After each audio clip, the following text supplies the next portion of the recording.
나중에 수능을 잘 보기 위해서는 수학을 잘해야 돼라는 건 어릴 때는 사실 부족해요. 너무 네. 먼 이야기여서.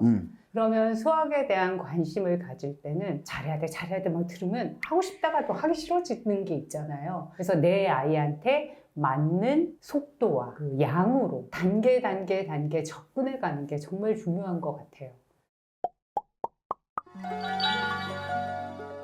책에서 이제 학생들은 수학 문제를 푸는데 급급해서 문제를 푼다라는 말씀을 하셨어요. 학생들이 느끼게 되는 가장 큰 문제는 어떤 건가요? 우선 바빠요.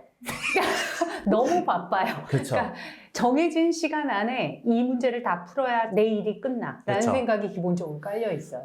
그렇죠. 네, 그러려면 내가 이 문제들을 빨리 풀어야 돼. 이거를 음미하고 고민하는 대상보다는 그쵸. 해치워야 되는 대상이 좀 더 가깝죠. 네, 학생들 보면 정말 숙제가 많더라고요. 여기 숙제, 저기 숙제. 그렇죠. 수학 숙제도 상당히 많다 보니까 학생들은 계속 문제를 푸는 거예요. 똑같은 문제도 계속 반복해서 풀다 보면 우리 구구단 외울 때 네. 구구단의 의미를 분명히 알았었을 거예요. 네. 근데 생각하세요? 안 하잖아요. 근데 이걸 다시 한번 생각하면 2, 3은 6은 2를 3번 더한 거죠. 이건 내가 생각하려는 마음이 있어야 생각을 하지. 생각할 마음이 없으면 그거 관심 없이 곱하기 기호와 그것이 매칭돼서 그냥 뱉어지잖아요. 네. 머릿속에 유형이 있다 보니까 그 매칭이 그냥 되는 거예요. 네. 그러니까 개념에 대한 향유가 없어요. 그렇죠. 맞아요. 답은 동그라미. 맞아요. 예, 동그라미. 맞아요. 맞는데 요것을 조금 틀어서 다른 개념을 집어넣거나 좀 다른 언어로 표현하면 못 풀어요. 어느 수준 그쵸. 이상의 학생들은 다 해결할 수 있어요. 그렇죠. 근데 이 경계선에서부터는 점수는 같은 점수를 받더라도 완전히 달라요. 그러니까 똑같은 90점이라도 다를 수 있는 거예요. 그렇죠. 그러한 부분이 전체 문제의 100%다라고는 얘기 못하지만 많은 부분의 원인이 되고 있는 건 사실이에요. 전문가 선생님들도 많이 얘기하시죠. 개념이 중요하다. 돌고 원리가 돌아서. 중요하다. 왜 중요하고 그렇게 충분히 생각할 수 있는 시간적 여유가 학생들이 없어요. 학생들은 그 개념에 대해서 아는 거야. 나는 알아. 그렇죠. 그럼 그냥 지나가 버려요. 둔각이다 라고 하면 90도가 둔각이야? 그럼 헷갈리기 시작하는 거야. 90도보다 큰 건가? 90도도 들어가나? 이렇게. 둔각이란 말은 들어봤는데 둔각의 의미를 곱씹어 보지 않았기 아는 때문에 거예요. 그쵸. 그것도 헷갈리기 시작하는 거예요. 그런 것처럼 그게 한 번 스치듯 알았다고 해서 아는 게 아니라는 걸 경험할 수 있는 시간이 있어야 되는데 어릴수록 그게 더 심한 거예요. 요 현상을 해결하기 위해선 결국 문제 해결 능력, 네. 실제로 이 문제를 내가 직접 해결하는 과정으로 온몸으로 경험하는 것만이 그렇죠. 이 문제 해결서인 매스도잉은 개념서가 아니에요. 개념 학습이 다 이루어진 후에 3학년 1학기를 다 배웠어요. 그 개념을 어떻게 적용해서 문제를 해결할 수 있을까를 할 때 이 매스도잉을 풀어야지 맨 처음 개념을 배울 때 해결하면 안 되는 거고. 그렇죠. 왜냐면 그 친구가 가지고 있는 개념이 겉핥기식인지 진짜 이해한 건지를 문제 해결을 통해서 점검을 해야 그렇죠. 깊어진다는 거죠. 네네. 정리가 단원별로 돼 있는 게 아니라 파트 1, 2, 3로 돼 있어 파트 1은 소화연산, 파트 2는 도형 측정 부분이고 통계나 변화 관계 쪽이라서 그 안에 이제 관련된 단원이 들어가서 3학년 1학기면 그 과정이 완전히 끝난 다음에 하셔야 효과가 있습니다. 저는 오랜만에 이렇게 눈이 반짝이는 어른을 본 이런 느낌이군요. 한 분야의 약간 장인의 느낌이. 저는 되게 상상을 많이 해요. 아, 진짜요? 네, 상상 너무 많이 하고 재밌는 이야기를 만들고 여행을 같이 가거나 하면 제가 끊임없이 얘기를 해요. 보여지는 대상에 대해서 떠오르는 생각을 엮어서 이야기를 만들어서 막 정신없이 하거든요. 그러면서 너무 행복해요. 그 얘기 속에 제가 이해한 개념들이 쏙쏙쏙쏙 박혀 있거든요. 한 분야를 정말 좋아하는 사람이 내가 느끼는 감동을 상대방에 전달하기 위해 혼을 기울였다? 라는 생각이 좀 들었는데 수학을 고민하고 계시는 학생과 학부모님들에게 하시고 싶은 조언이 있다면 어떤 게 있을까요?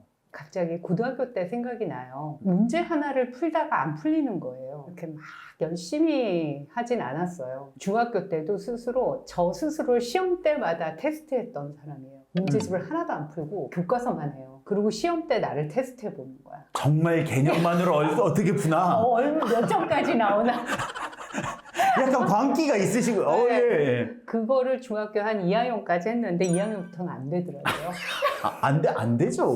네, 개념만 가지고는 안 돼. 이거 엑서사이즈가 없이는 절대로 안 돼. 우선 시간이 부족해. 그쵸. 네, 숙련도가 부족하죠. 네, 고1 때 누구나 보는 그 책 있잖아요. 그 연습 문제 중에 하나가 안 풀려서 그걸 고민을 하는데 안 풀려요. 안 풀려다 화가 나서 그냥 집에 갔어요. 집에 가다가 신호등에 서 있는데 그 문제가 떠올리면서 어떻게 풀어야 되는지가 딱 떠오르는 거예요. 이 말은 그 문제가 보지 않아도 제 머릿속에 사진처럼 박혀 있는 거죠. 저는 의도하지 않아도 계속 프로세싱이 되고 있다는 얘기잖아요. 그거는 이제 수학에 대한 관심과 흥미와 잘하고자 하는 마음, 그리고 포기하지 않는 마음이 생기면 정말 누구나 경험할 수 있는 것 같아요. 난이도의 문제지. 그쵸. 네. 그 해결할 수 있는 그럼요. 문제, 난이도의 문제지. 난이도의 문제지. 그 성취 경험은 무조건 온다는 근데 그 거죠. 성취 경험이 선생님도 경험하셨지만 그쵸. 정말 중요하잖아요. 수업을 하는 이유 N가지 중에 하나는 되지 않나요? 그럼요. 성공 경험을 만들어주는 것 자체가 저희가 하고 있는 교육의 목표라서. 네.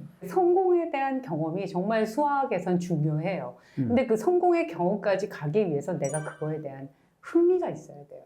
나중에 수능을 잘 보기 위해서는 수학을 잘해야 돼라는 건 어릴 때는 사실 부족해요. 너무 네. 먼 이야기여서.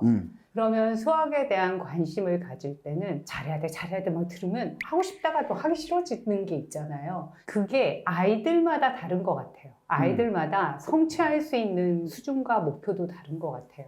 그래서 내 아이한테 맞는 속도와 그 양으로 단계 접근해 가는 게 정말 중요한 것 같아요.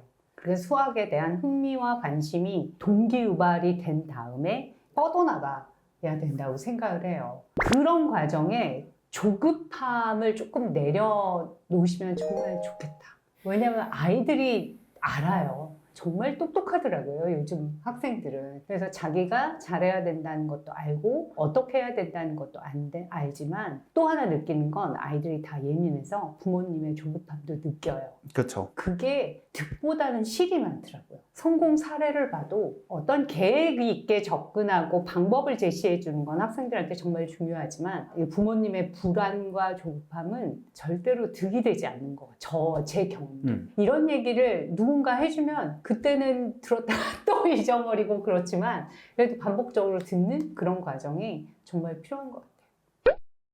저는 들으면서 무슨 생각을 했냐면 댓글을 남겨주시면 제가 문제집을 한 20권 정도를 보내드리겠습니다. 일단 한번 이 정도 생각으로 만든 문제집이면 한번 풀어보시고 선생님의 의도가 잘 전달이 되는지 꼭 댓글로 남겨주세요. 저도 궁금합니다.